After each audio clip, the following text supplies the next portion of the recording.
Itoophiyaa keessatti aadaa tokkoo miti saba tokkoo miti naannaa meeqaan akka inni bulamaaruun beektaa jechuudha. Namni sun immoo isayyuu biyyi sun immoo biyyi keessaa irratti jiraatamu irratti Itoophiyaa kana qabee utubee ta'aa jiru Oromiyaa kan ta'e beektaati jechuudha. Oromiyaan immoo otuu impaayerattii kana jalaa ba'ee jechuudha dhaggeeffadhuusti nima. Otuu impaayerattiin sun mataa gadi qabdeen jirtuti otuu daangaa sararame tokkooni Oromiyaa walabaan ijaaramte otuu hin beektu ta'ee jechuudha bilisummaa Oromoo naa dhaggeeffadhu jechuudha dhugaa tokkosti tura. Eeshi naa dhaggeeffadhu. Tokko Oromiyaa walabummaan hin ijaaramne. Lammaffaan immoo gizee abbootii keenya duratti lafee isaanii irratti cabsanii lubbuu isaanii irratti dhabanii inni akka keessanii miti.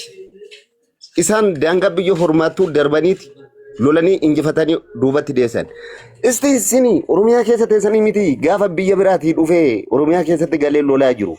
Sini eessa seentan gaafa sana? Dhaggeeffa dhugaasitti nima. Nafitachiisi kaa nafitachiisi.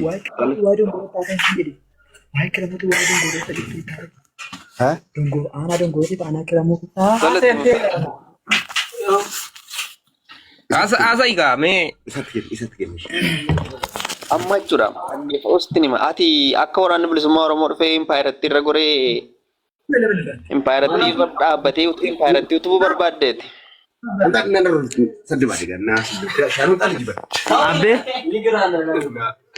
Abbe Maal jira bar? maal dhabeeta amma kan wal dhaggeeffachuu qabnu jechuudha. Ati salaamaa qabda ani salaamaa qaba miti. Alaamaan kiyya beekan koo jechuudha uummatadha. Uummatan gargaaraa miti atillee uummata gargaaraa baate miti ati. Garuu jechuudha amma mee dongoroodhaa fi aanaa kiramoo aanaa jaartii keessa jechuudha.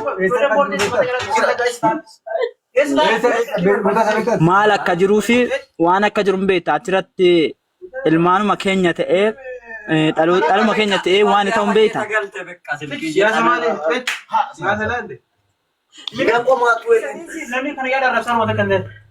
Beektaa miti. Shaasa dhagaan jira bar. Oromoon kiramoo biyyarraa buqqa'uun gara inni dhufee jiraataa jiru beekta. Barandaa namaarratti kufee jechuudha. Kan sana immoo lafeetti wareegee bakka hin jiramti dhiigatti cobsee biyya akka barsiisaa jiru eenyudha beektaa achi. Waraana mootummaati miti. Achirratti immoo deebisuu gaa ifa. Faanoo kan waraansisaa jiru impaayeratti akka inni ta'e beektamu hin beektu. Kana quba qabaadhu kan Oromoo waraansisaa jiru impaayeratti akka inni ta'e beektamu hin beektu. Ay beeki anillee darumaa waliin illee jechuudha waggaa dheeraaf achi turedha. Waggaa dheeraaf eegaan ture jedhu. Waraanni waraana beektaa sitti himuu danda'a birgeediidhaan waraana bukkee taa'etu looliin biruma zooruudhaan sitti himuu danda'a. Waraana faqqadaa yoo jettee waraana qaanqee yoo jettee jechuudha. Qabalee tokko ganda tokko ta'anii hamma jarri ilma keenya harma kutanitti hamma jarri ilma keenya gurra anutti kan eegu jaradha. Garuu deemee kan itti wareegamu waraanuma keenya dhabee kan marraattee jechuudha. Deebi'ee waraanni tokko immoo kan nu keessa jirus beerii baay'eedha. Amaaraas ta'uu danda'a, Oromoos ta'uu danda'a, Guraagees hunda walitti qabatee jira. Garuu onneen isaa kun maal qabatee jira jettee yoo yaaddu jechuudha. Biyyaan eegaa jedheeti miti erga bee immoo uummanni miidhamin mirga isaatiin biyya galuudha laal. Biyyatti diina galchuuf gizee baay'ee beekan gaafiin qaba beeke uummata keenya irraa jechuudha. Uummanni keenya illee gaafiin isaa maal jedha beekta. Kan nu eegu jiraannaan nu gargaarree meeshaa guddaan galchinaafii jedha beekta uummanni keenya achirratti.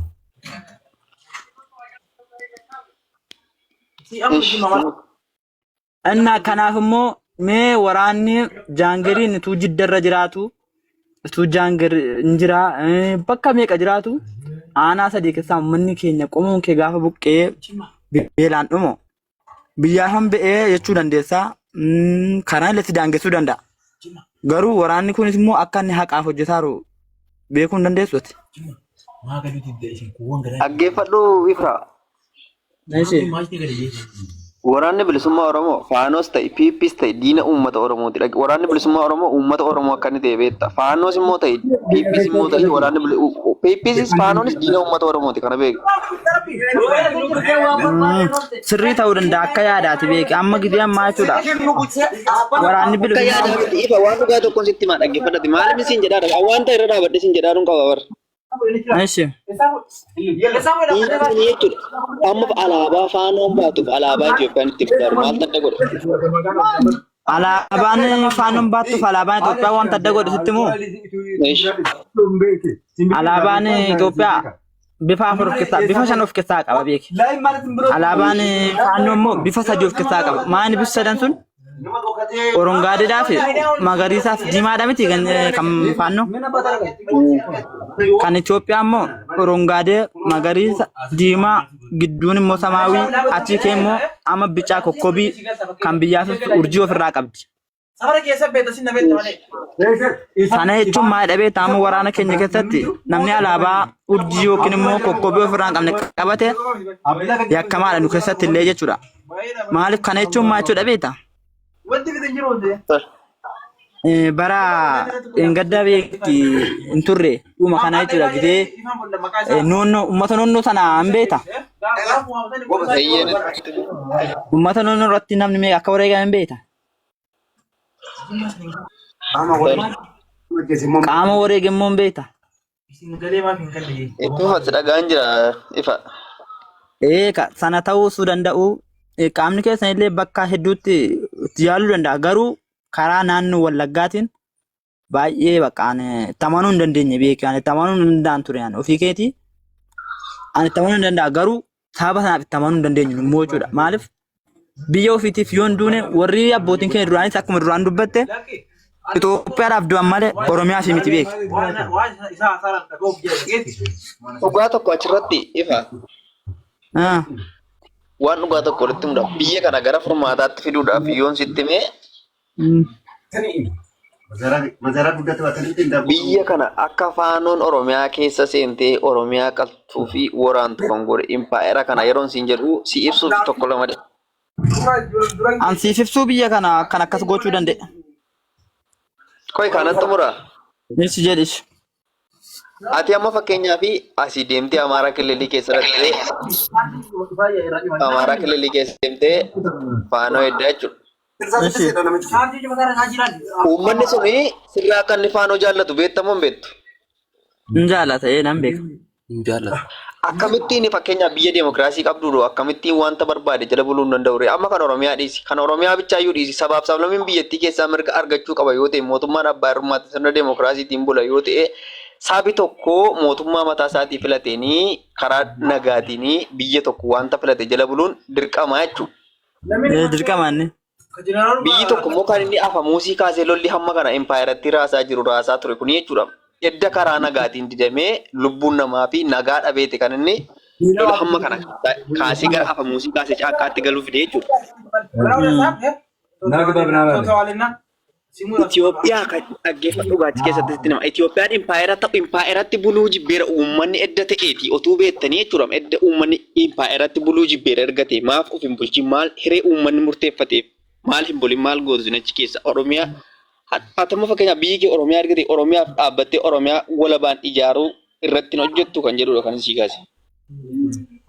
Yaanni kee sirrii beeke dhiirri tokko beektaa alaamaatti jalqaba qaalitti galee jechuudha. Eeyyee. Yoo sirrii ta'e kan inni jechuu danda'u miti. Eeyyee.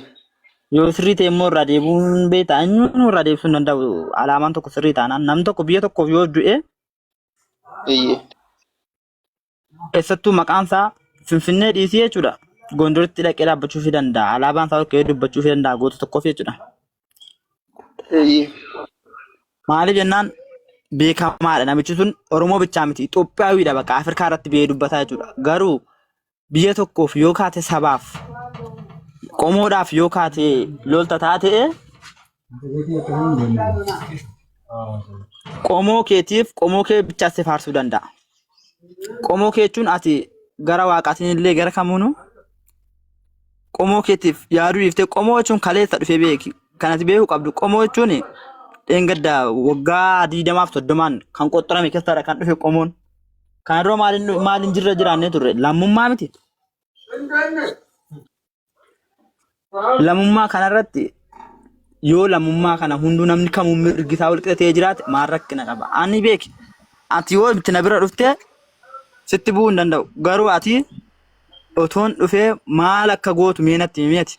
An garuu si qabeetan si kabaje garuu hojiitti deebisee jechuudha. Sammuu wal caaluu dandeenya waan ta'eef.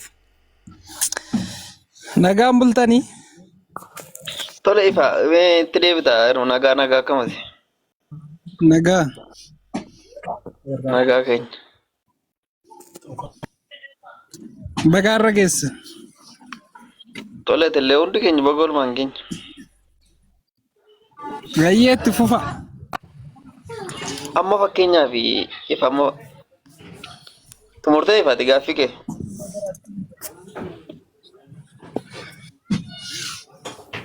Taasaa. Amma fakkeenyaaf jechuudha dhugaa tokko yoo walitti himnee amma Eertiraa fakkeenya fudhadhu ilaali. Eertiraan sammuu nagaa akka inni bulaa jiru bar daangaa isaa bichaa irratti kan inni lola gaggeessaa jiru kan inni itti wareegama kaffalaa jiru daangaa isaa bichaa irratti jechuudha lola keessoon minaaminiin hin jiru. Amma fakkeenyaaf ati Haanoon achii kee uggura gaggeessa Tigireen achii kee uggura gaggeessa.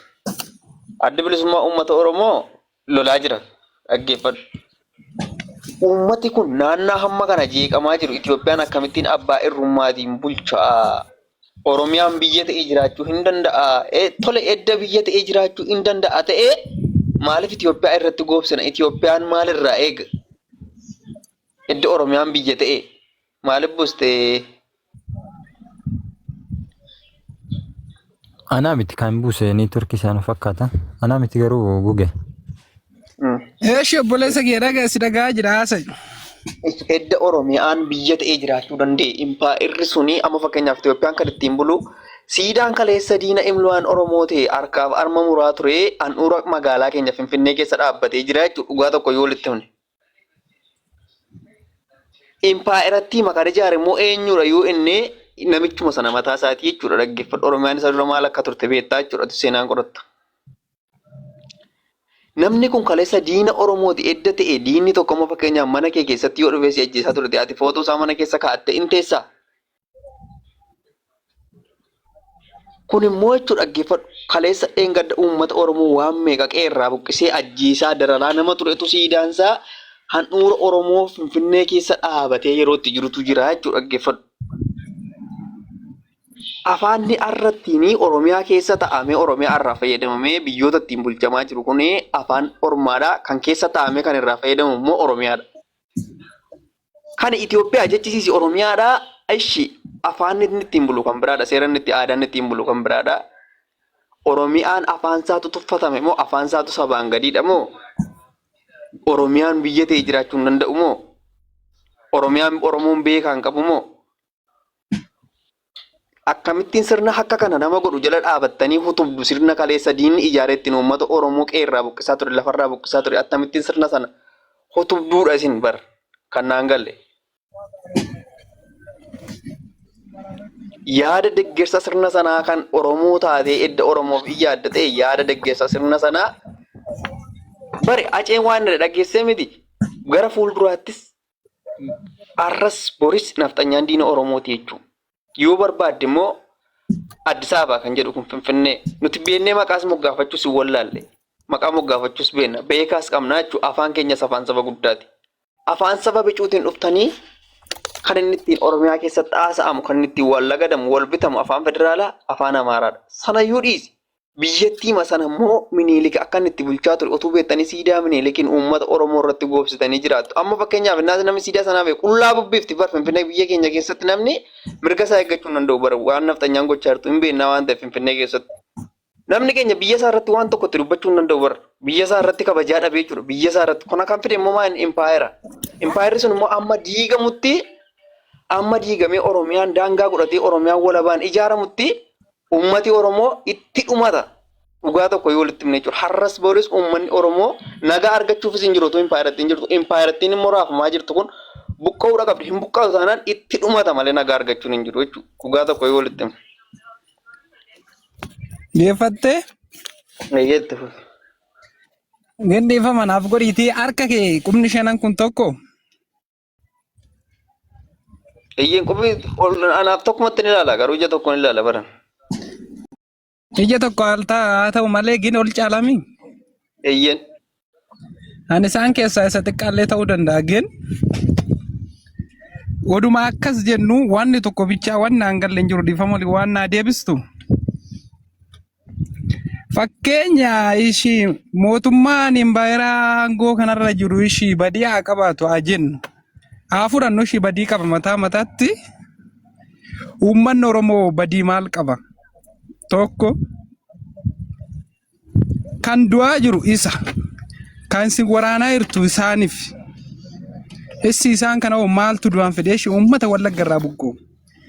Waraanni Ribeelolaa jechuun waraana Ribeelolaa. Isa hidhatee daangaa irraa waraanu maa waraanin erga Oromoof dhaabatte. Fakkeenya gaafa shurrubbeen shawaarraa ka'ee waraana isa waraanuuf deemu irraa akka deebi'u ajaja akka kenne ajajicha keessan tokko uummanni achirraa buqqa'u sun isin xiitii itti waraantan dhabdammoo qawwee dhattanii ittiin falmattan dhabdammoo eeshi.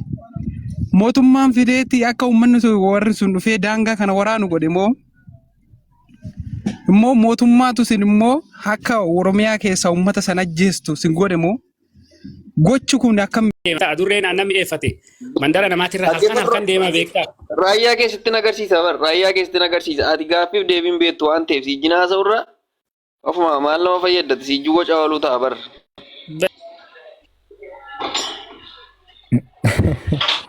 Aggeeffa kana halkan deema waraanni bilisummaa Oromoo halkan deema ilaalladhu mee kana. Ilaalladhu argaa jirta miti?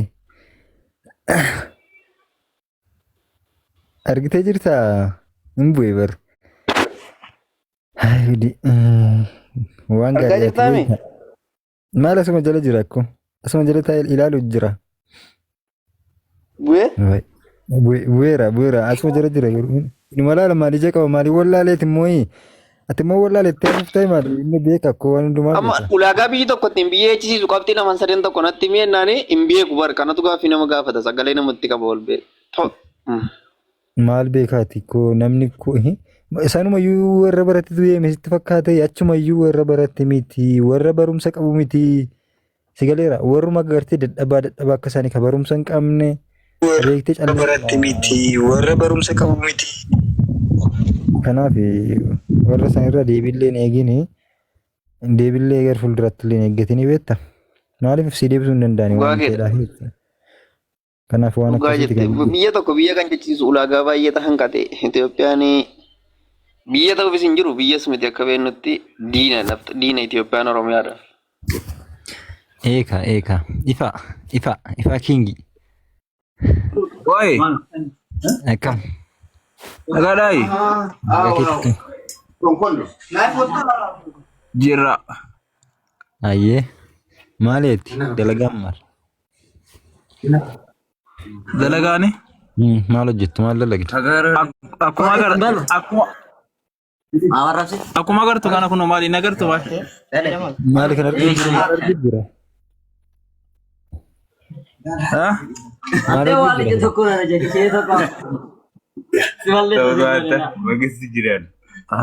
waan uffatee argaa jirtu moo? Maal waan uffatte si ibsa moo? Na ibsa maal akkana laaltee akka ibsitu hin beektu moo? Uffanni eenyummaa namaan ibsa? Ni ibsu. Bocirraa fagaadhu. Biraa fagaadhu. Fagaadheera bari. Uffanni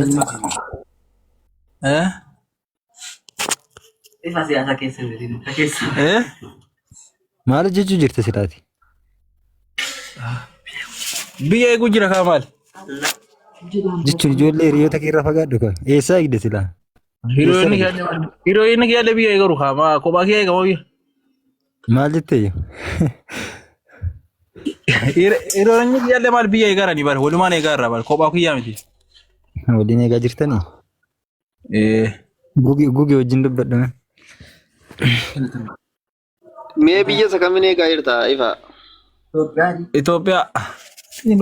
Itiyoophiyaan maali isheen? Eh? Itiyoophiyaan maali?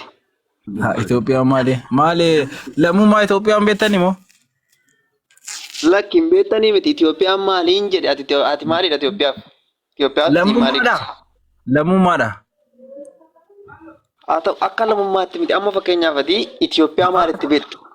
Akka beektutti Itoophiyaa biyyatti beekta moo sirnatti beekta? Sirnatti malee.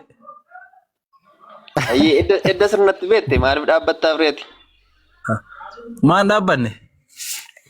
Itoophiyaadhaaf maaf dhaabbatta? Eh? Itoophiyaadhaaf maa dhaabbatta? Edda sirnatti beekte Itoophiyaa. Eenyuuf dhaabbadha yoo Itoophiyaaf hin dhaabbanne? Biyya keef dhaabbatta ka Itoophiyaan sirna adda ta'e biyya keef dhaabbatta bar. Biyyi koo kiyya Itoophiyaadha bare. Itoophiyaan sirnaan jennee amma qoy. Eh? Itoophiyaan sirnaan jennee. Maa namni ta'e namni dogongoruu danda'a kaa. Haa ta'u waan ulaagaa ishee biyya jechisiisu qabxii sadii natti hime. Eh? Ulaagaa Itoophiyaa biyya siin jechisiisu biyya godhe qabxii sadii natti hime. Maali ummata qabaachuudhaafuu koo seenaadha. Seenaa durii hordofaa irraa barnu. Haa ta'u qabxii sadiin sana keessaa sadii natti hime tokko kaasi. Sadii? Ati qoy ati maaliif dhaabbatte? Aggeeffaa ugaa maal gaaffirratti gaaffii nama gaafattaati ifa miira keessan galin kan. Miira keessaa miti bara haasaa jira malee. Nish ulaagaa biyya jechisiise ulaagaa qabxii sadii natti himin jee biyyi tokko immoo biyya kan jechisiisu ulaagaa mataa isaatii qaba. Noon immoo sirna kan jechisiise ragaa qabatamaa tokko. Atis ulaagaa biyya jechisiise kana naa deebise. Brother. Brother. Wayyee. Inna keessa miti? Hundaafuu baga nagaa taate. Ani goddanyaa ifaati. Lakin.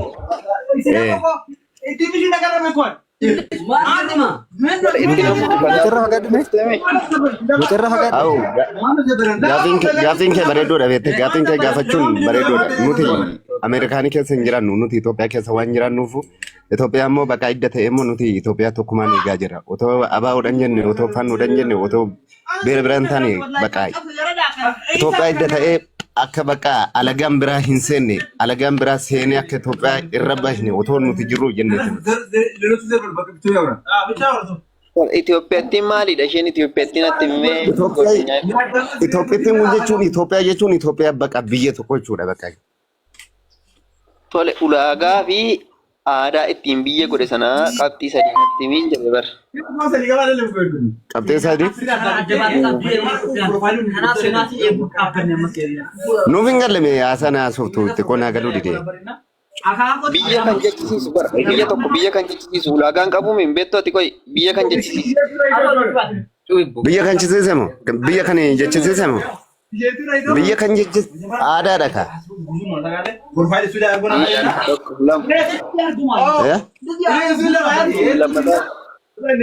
Lammaffaa moo lammummaan?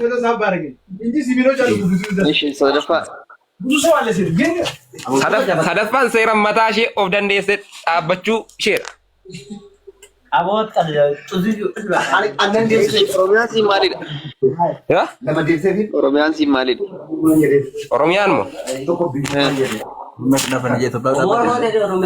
Oromiyaan Oromummaan kee qomoodha ka. Oromiyaan maalidha siif edda Itoophiyaan biyya siiti Oromiyaan siif maalidha? Yoo biyya siin jedhe Itoophiyaan lammummaadha Oromiyaan biyyadha. Oromiyaan biyya ta'e maaliif lammummaaf dhaabbatta reeti biyya keef dhiiste? Maal dhaabbachuun mirga hin qabnu moo? Maal seete ifaa kiyya waan dhugaa tokko sitti muudhaaf jechuudha. Eshi. Nuti Itoophiyaan kaleessasii diina Oromooti. Akkamittiin waan ittiin diina Oromoo ta'ee fi sitti himaa jechuudha. Ayyee qaaxel. Itoophiyaan jechuudha akka Oromiyaan hiree murteeffannaa tokko hin argannetti akka inni waan barbaadu wanta kaleessa kaayyoon waraanni gootonni Oromoo irratti wareegaman akka inni fiixaan hin baaneef kan godhe ukkaamsee jiru Itoophiyaadha jechuudha. Akka Oromiyaan walabaa ta'e ijaan hin ijaaramne kan kan godhee jiru Itoophiyaa ta'uu sa'aatii yuun beektaa jechuudha. Ishi ani ma waasin tanima kanarratti. Abbootiin keenya durii lafee isaaniitti caccabsanii kan jirani. Itoophiyaadhaafidha. Abboonni keenya jalqaba. Inni kun akka ilaalcha keetiidha ifa waan dhugaa tokko sitti himaa kan abbootiin keenya itti wareegama kaffalan dhugaa sitti himuudhaaf biyyi tokko hiree murteeffannaa akka isaatii Oromiyaan daangaa sararamte Oromiyaan biyya taatee argamuudhaaf kan isaan wareegama aarsaa kaffalanii dhaqi keeyyatara dubbisi yoo barbaadde biyyi tokko of danda'ee jiraachuu hin danda'a yoo ta'e karaa nagaayyuu qaafamuu miti karaa nagaayyuu cabuu danda'a jedha bara isin immoo abbaa irrummaa keessan kan argisiisu Amaaraa keessa dhattanii akka inni of hin bulchine hin gootu qaamuudhaan jechuudha waan tokko waan dhugaa tokko waan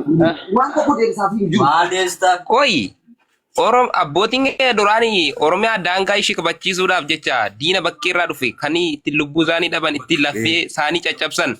Koyi akkamittiin Oromummaa keessaa bahanidha miti kan inni daangaa biyya isaanii kabachiisuudhaaf jecha lubbuu isaanii dhabaa turan. Lakki dhaggeeffadhuusti nima ati dhaloota qubee miti ifa maaf akkas taa'aaf taate koyi. Dhaloota qubeeti hirriiba. Ishi akkam otuu beektuu jechuudha utuu beektuu jallisaa hartaa jechuudha ifa ati iyyuu dhugaa tokko sitti himuudhaaf immoo. Koyi abbootiin keenya haqa dubbachuuf taanaani abbootiin keenya Oromoo namitii kan Oromoo keessaa duulee kan uummata Itoophiyaadhaaf jecha kan lubbuu isaanii wareegaa turan. Kana bichaa dhugaa dubbadhatti. Lakki Oromoon Itoophiyaa bushuun isaa faayidaan qabu mee yoo barbaadde Mangistuu Hayilamaariyaam dargiin Oromoo akka inni ture beekta. Tafariin Abbolli Jiyyaasuun Oromoo akka inni ture beekta. Mootummoota ol jijjiira impaayiratti malee biyyuu taanaan immoo namni impaayiratti bulu diina Oromooti namni impaayiratti bushu dhugaa tokko yoon sitti mee jechuudha. Atis hin beekta kan. Lama argatte tanan jedha. Ulagaaleen jechaadha. Lammummaa tokko biyyummaa. Amma fakkeenyaaf jechuudha biyya tokko biyya kan jechisiisu biyyi tokko bilisoomeera kan jedhamu afaan tokko qabaa aadaa tokko qabaa dhaggeeffadhu seeratti bulmaata tokko qaba. Garuu Itoophiyaan afaan tokko hin qabu afaan meeqa akka inni qabu beekta aadaa meeqa akka inni qabu beekta sablammiidha jechuudha biyya tokko kan jechisiisu qomoo tokko saba tokko afaan tokko aadaa tokko jechuudha yoo barbaadde amma fakkeenyaaf Itoophiyaa keessatti aadaa tokkoo miti saba tokkoo miti naannoo meeqaan akka inni bulamaa jiru beektaa jechuudha. Namni sun immoo isayyuu biyyi sun immoo biyyi keessaa irratti jiraatamu irratti Itoophiyaa kana qabee utubee ta'aa jiru Oromiyaa kan ta'e beektaa jechuudha.